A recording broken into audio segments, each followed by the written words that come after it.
Today, I'm authorizing the release of 1 million barrels per day for the next 6 months, over 180 million barrels for the from the Strategic Petroleum Reserve.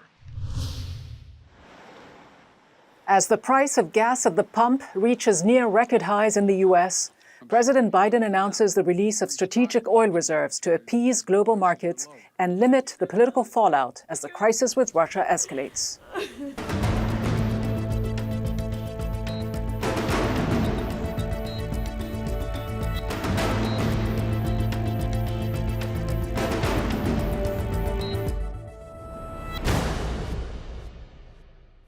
Hello and welcome to the program. I'm Ghida Fakhry.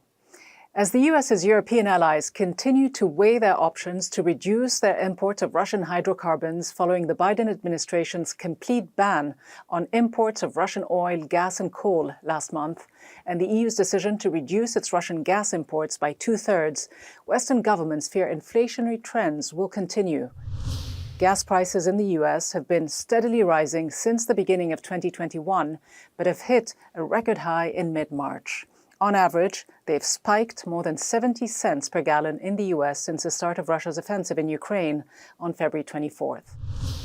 According to a recent poll, 4 in 10 Americans blame the Biden administration's economic policies for the rise in gas prices to an average of more than $4 per gallon. The same poll found that 30% of Americans consider inflation to be the most urgent issue facing the country. With midterm elections less than 7 months away, the Democratic Party, which was already bracing itself for a loss of control of the US Congress before the Ukraine crisis even started, faces increasingly dire political prospects.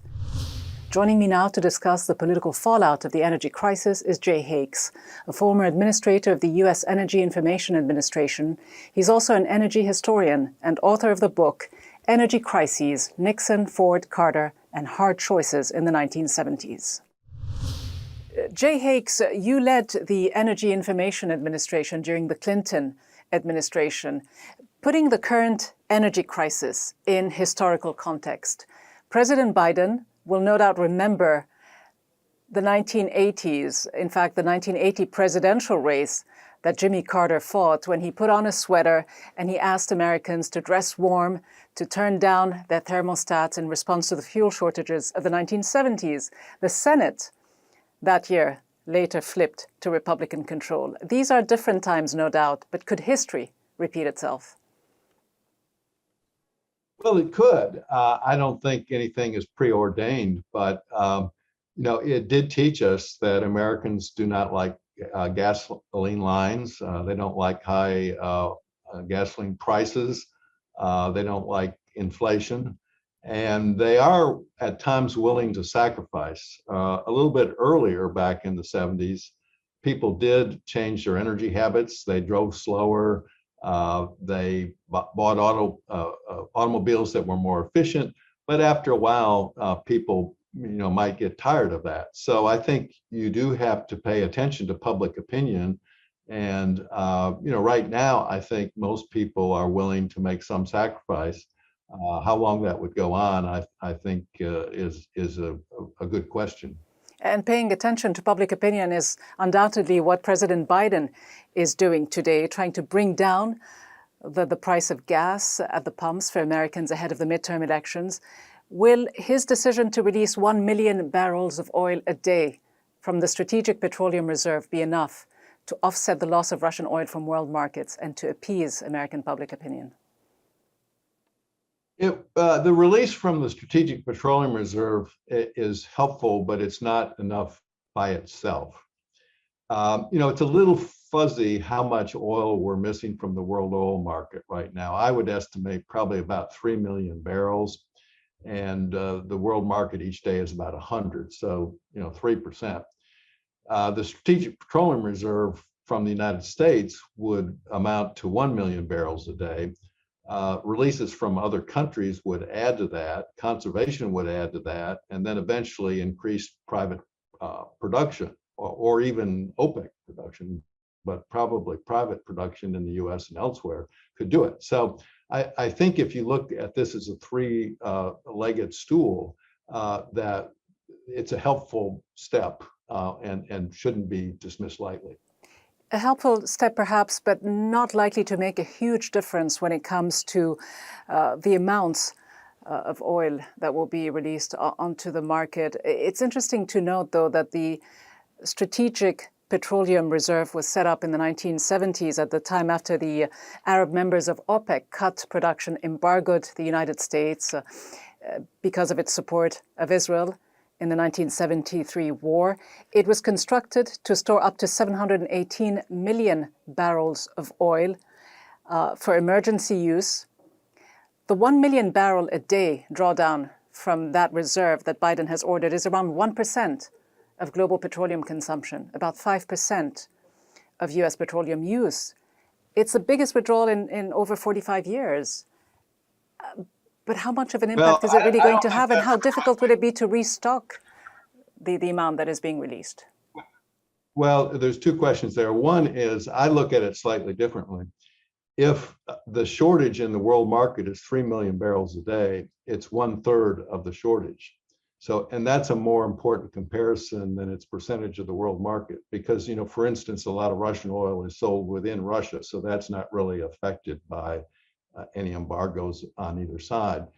And some of the oil that's exported is going to get exported no matter what happens. So if there's a shortage of 3 million, and say the countries of the world together can supply half of that, which I think is pretty reasonable, that's enough to make a difference. The way the Strategic Petroleum works is they do a trade. So right now, when the oil is released, a company gets that oil and they agree to replace the oil when oil is more plentiful. So there's sort of a self-correcting mechanism there where the reserve can maintain its levels. Now, there are times when Congress decides to sell it off to make the money, but right now it's working well because the oil over the years has been bought at $29 a barrel, and now it's being released at $100 a barrel. So for the American taxpayers, it's actually a pretty good system. And just briefly, finally, looking at the geopolitical dynamics, I mean, since the beginning of the Ukraine crisis, in fact, well before, with the US's long-standing opposition to the Nord Stream 2 pipeline, it was well known, it was quite clear that energy politics will play a major role in the West's relationship with Russia. Now it seems to be at the very heart of it. It's essentially a question, it seems, of who will blink first, and Moscow is probably hoping for intra-European divisions, for divisions between Europe and the United States. Can the US maintain a cross-Atlantic cohesion when it comes to Europe's energy security and its own? Well, that's a very important question. I mean, I've had this discussion with German officials for 15 years about becoming dependent on a gas line that Russia would control. And I think they've always realized that there was some risk to that, but what were the alternatives, I think was how they felt about it.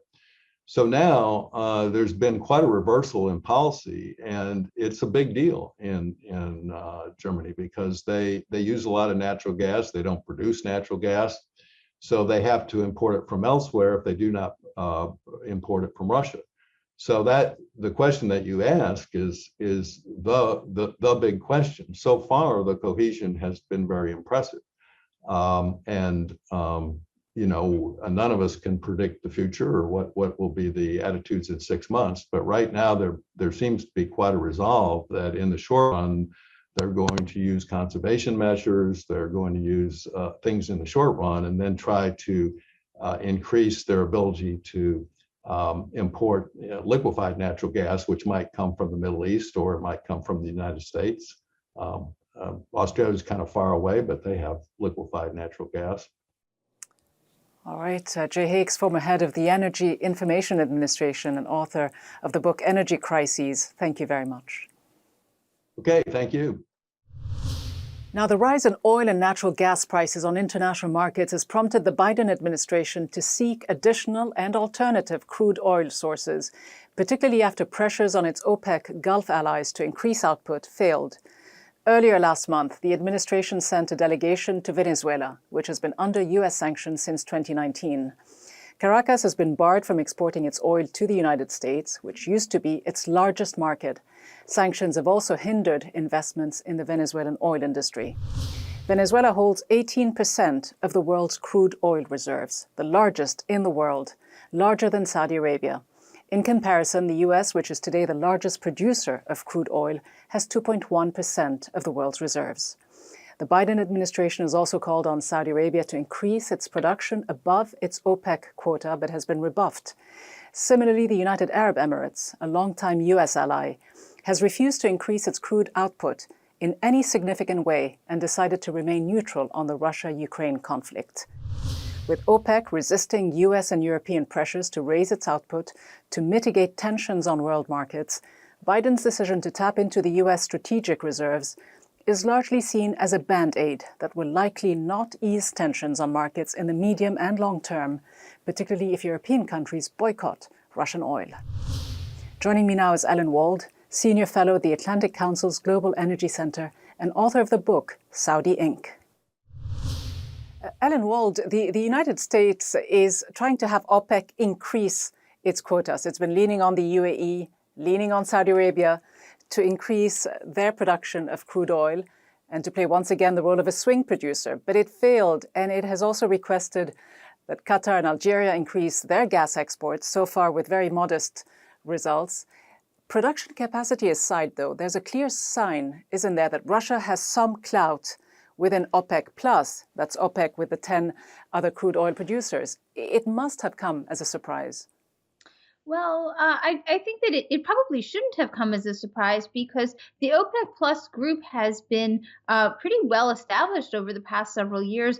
Russia is the second largest producer in that group, along with Saudi Arabia, and over the past few years has really been accorded a position of prominence in the group. The Saudis and the Russians have shared space at OPEC meetings, and so the idea that OPEC and Saudi Arabia would just kind of turn on Russia when the alliance with Russia has really been extremely beneficial for them in terms of oil prices and oil market management, I think was probably a bit short-sighted on the part of the American policymakers. But will OPEC be able to stay the course? Will Gulf countries, the allies of the United States, remain neutral, which in reality means look more towards Russia and China? Are we witnessing a fundamental realignment of interests? Well, I'm not sure this is so much of a fundamental realignment of interests as much as it is a recognition that there are interests that exist outside of their relationship with the United States. So one of the things that really, I think, have motivated OPEC to stay the course and not just reverse and suddenly open the taps was that a couple of years ago in 2018, during the summer, oil prices went up pretty high, and the Trump administration pressured OPEC to increase production, and they did increase production, only to find a few months later that the oil prices really went down precipitously. And so they don't want to repeat that situation and make this kind of knee-jerk reaction just to the desires of American policymakers. When you look at Saudi Arabia, it has a 2 million barrel a day swing production. So far, it's resisted US pressures, and it has forced the Biden administration to release the 1 million barrel a day from the strategic reserves. What will Washington's next move likely be? I suppose being rebuffed by Saudi Arabia will ultimately have a price. Well, that's a really good question because it's really not clear yet if the planned SPR releases will be effective at bringing down prices in a systemic way. We've seen in the past that the SPR is really supposed to be used to alleviate gaps or short-term supply gaps in the supply, say due to maybe a hurricane or a war. But in this case, there really isn't any supply gap in the United States. It's just that the geopolitical situation has raised prices globally. And it's not clear that an SPR release will even bring down prices. The one that was done in December and in late November didn't really bring prices down. And so I think that it remains to be seen. The Biden administration can still, they can cut the gasoline tax, which would bring prices down for consumers, but would have an impact on government revenue. So that's one thing that they still have that they could try. And they are trying to pressure and cajole not just Saudi Arabia in order to bring up oil production. The U.S. is also reaching out to Venezuela, which has been under U.S. sanctions since 2019. In fact, Venezuela holds the world's largest reserves of crude oil at 18%. It has lost its largest oil market, the United States, since the sanctions have been imposed. But earlier last month, the U.S. sent a delegation, an official delegation to Caracas to meet with a government that the U.S. still doesn't recognize. I mean, it shows that Washington has no good options, doesn't it? Well, yeah, the overtures toward Venezuela were very interesting, but also somewhat problematic in terms of oil production because, yes, Venezuela has a lot of crude oil reserves, but its oil industry is in no shape to increase production. Venezuela could be producing more, in fact, under its current, it's a member of OPEC and it could be producing more under its current quotas, but it just simply can't because it doesn't have the resources or the ability to do that. A lot of Venezuela's crude oil is very heavy and very thick, and they need to run it through a lot of these kind of processing things and use something called diluents to make it actually flow through the pipelines. And they don't have the resources for that. So even if the United States ended sanctions against Venezuelan oil, it would require quite an investment and some time in order to get Venezuelan production back up to a point where it would even make a difference in the global market. Another country that has been under U.S. sanctions, Iran, is now blaming the U.S. for the halt in nuclear talks that have been taking place in Vienna. It's also playing hardball right now. Just how important would it be for the United States to lift sanctions on Iran's oil sector in order to ease tensions on the market in the medium, long term, to undermine Russia's oil and gas position in Europe? Yeah, I definitely see the Iran situation as much more promising in terms of helping to alleviate the pressures on the global oil market than, say, Venezuela. Mostly because, first of all, Iran has the ability to export more oil than Venezuela at this point. And Iran is really sitting in a fairly good position right now because it has always been exporting some oil furtively and illegally, but it always has been. And in fact, at this point, it's really exporting quite a bit more than it was during the Trump administration. They're making more money now that oil prices have gone up. So there's a lot less pressure from Iran's perspective, there's less pressure on Iran to do a deal to get oil sanctions lifted than there is for the United States. And that is definitely putting the U.S. in a difficult situation when it comes to the nuclear negotiations because it's got less bargaining leverage. So ending the oil sanctions doesn't necessarily mean as much for Iran as it used to, simply because Iran can make more money now that prices are higher, selling its oil through these secretive and illegal ways that it does. All right, Ellen Wald, Senior Fellow at the Atlantic Council's Global Energy Center, thanks very much. Even before Russia's attack on Ukraine exposed the vulnerability of the United States and its European allies to volatile oil and gas markets, many have been calling on the U.S. to increase its energy security by accelerating the transition away from fossil fuels and becoming energy independent. One of those calling for the U.S. to show leadership in pushing for rapid national and global expansion of clean, renewable energy is Admiral Dennis McGinn, who served as Assistant Secretary of the Navy for Energy, Installations and Environment until early 2017. He is a former president of the American Council on Renewable Energy. Admiral McGinn, the Department of Defense is the single largest consumer of energy here in the United States. In fact, it accounts for nearly 80% of the federal government's consumption. It's a major producer of greenhouse gases, with more emissions than entire countries like Portugal, like Denmark or Finland. Since 2001, the US military has produced more than 1.2 billion tons of greenhouse gases, although the full picture is still unclear.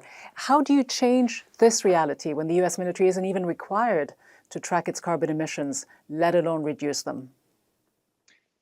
late-breaking development in this administration, Ghida. The United States military and the Department of Defense is committed to reduce their carbon footprint, greenhouse gases, in many, many different ways.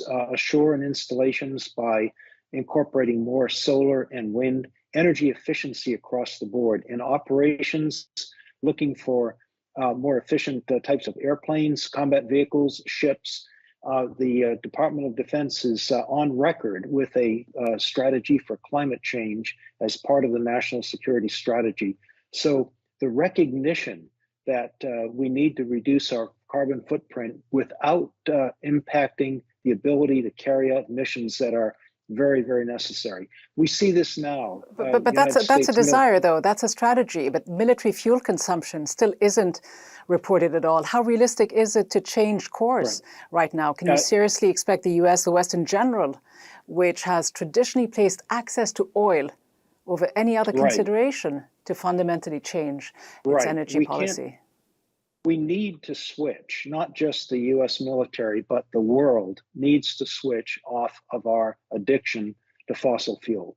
You can do that in a very, very deliberate way, but you can't do it suddenly. We need to switch, but we can't throw a switch and suddenly be able to carry out the essential missions of national security, not just for the United States, but for our partners and allies around the world. We would not be able to reinforce, if you will, the eastern flank of NATO, were it not for the kind of capability we have. But that is not to say that the United States military is happy with the carbon footprint. We are trying to get better technology, better operational techniques, and bring in energy efficiency and alternatives like biofuel, for example, that was started in 2015 to try to augment jet fuel, ship fuel, to try to make sure that we are trying to get lower greenhouse gas footprint, but still be able to do the mission. But how likely is that to happen when the US government, yes, has said that it wants to reach net zero by 2050, so have so many other countries. But the reality is quite different, isn't it? Whether it's Saudi Arabia, whether it's Iraq, Iran, or Venezuela, countries will continue to derive their strength from their fossil fuel resources, as long as there is demand from the US and other Western nations. I mean, the war in Ukraine has shown that there is more, not less, demand for it. Absolutely. And we need to break our addiction to oil as a global community. It's the addiction to oil, the dependence on natural gas coming from Russia, that empowers Vladimir Putin in his immoral, illegal, and inhumane war. But realistically, though, however important the goal is, isn't it all wishful thinking? Fossil fuels remain heavily tied not just to the US military, to its power and its strategy, but to governments in general. We know how powerful the fossil fuel lobby in this country is. Well, we know that we have to change. The IPCC report, Intergovernmental Panel on Climate Change, released a report earlier this week that shows that we absolutely must take actions not in 2030 or 2045 or 50, but now to start reducing our greenhouse gas. And there are ways of doing that, starting with energy efficiency, substitution of solar, wind, and battery storage, geothermal, for our reliance on fossil fuel electricity and fossil fuel transportation. All right, Admiral Dennis McGinn, former Assistant Secretary of the Navy for Energy. Thank you so much for being with me. You're welcome. Thank you. The war in Ukraine has very quickly set off another chapter in the history of conflicts around crude oil and natural gas. But unlike previous ones, this one is singular as it seeks to exclude, at least for now, a critical player, a heavyweight in oil and gas markets, Russia. Overnight, the bullseye of global hydrocarbons politics is no longer the Middle East or OPEC, it's Russia. And amid talks on the current urgent need to reduce carbon emissions to save the planet from self-destruction, the West is faced with a more pressing challenge: how to wean itself off Russian oil and gas, and how to undermine Russia's front seat in international hydrocarbon markets. If shocks produce opportunities, it's unclear whether the shock of the war in Ukraine will help the world curb its appetite for fossil fuels. For now, securing new supplies to offset a, however unlikely, general Western boycott of Russian oil, gas and coal is at the top of the agenda.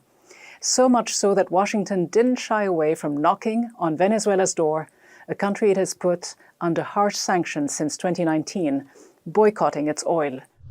And so, in short, if post-World War II relations and spheres of influence were carved at the Yalta Conference in 1945 in the Ukrainian Socialist Soviet Republic, Ukraine is once again at the center of a new era of international geopolitical configuration, for now too early and difficult to delineate.